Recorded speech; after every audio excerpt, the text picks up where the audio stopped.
আসসালামু আলাইকুম, আমি মদিনা ভাই। খবর পড়ছি আকাশবাণী স্বাধীন বাংলা বেতার কেন্দ্র থেকে। এদিকে খবরে বলা হয়েছে অতিরিক্ত শীতের কারণে বুড়া মানুষ ব্যান্ড হয়ে গেছে বলে খবরে পাওয়া গেছে। এই বুড়া মানুষকে সোজা করার জন্য সরকার অনুমতি দিয়েছে। ঢাকা থেকে রুলার নিয়ে তাদেরকে সোজা করতে অনুমতি দিয়েছে। বিশেষ বিশেষ খবর। খবরে আরো বলা গেছে ধলাই নদীর উপরে পানির উপরে আগুন লাগিয়া পানি জ্বলিয়া ছারকার হয়ে গেছে। মাছের কোনো ক্ষতিগ্রস্ত হয় না বলে কমলগঞ্জের সংবাদদাতা বলেছেন। মাছ এখন শ্রীমঙ্গল থেকে লেবানিয়া সৌদির তিনতলা বিল্ডিং এর উপরে রেস্টে নিচ্ছেন। খবরে জানা গেল বাংলাদেশের ভিতরে যত বুড়া মানুষ আছেন তাড়াতাড়ি দিনের ভিতরে বিয়ে শাদীর কাম শেষ করেন, আগামীকালকে আর বিয়ে শাদী করতে পারবেন না বলে সংবাদদাতা বলেছেন। বিশেষ বিশেষ খবর। এ খবর পড়ছি আকাশবাণী কবরস্থান থেকে।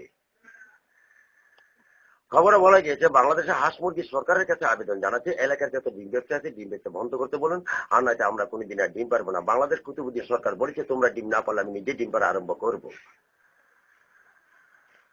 বিশেষ বিশেষ খবর।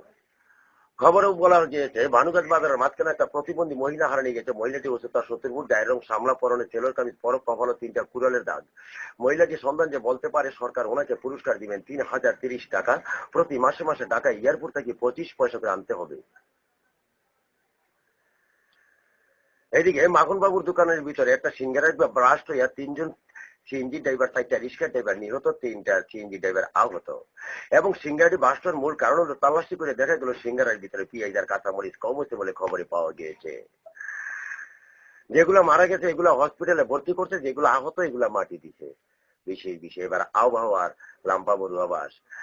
খবরে বলা হয়েছে উত্তর দক্ষিণ অঞ্চলে কিলোমিটার বেগে রংপুর, পাবনা, বগুড়া, দিনাজপুর, কুষ্টিয়া, জাফলং, রামচন্দ্র, আলাগাদি, শ্রীনগর, মিঠাভাঙ্গা, ফাতালি, কুতুবদিন, বৈনাচর, দুলালপুর, রমনাথির মধ্যে বান্দারপুর, কিশোরগঞ্জ, মানবতার সম্ভাবনা এলাকা মনোলংলা কুলোরা ভারত সকমন মরমসাল মাঝগাঁও বিচিং কুরম মুগলাবাজার দাদরবাজার সিলেট সাতো জয়ন্তা হাওড়া মুম্বাই কাশ্মীর টাইমের ভারত আসাম গুয়াহাটির উপরে দিয়া 700 কিলোমিটার বেগে দমকা স্থিরতা বেড়ে যেতে পারে। এই এলাকার যত বুড়া মানুষ তাড়াতাড়ি বাড়ি যাওয়ার জন্য অনুরোধ করা যাচ্ছে।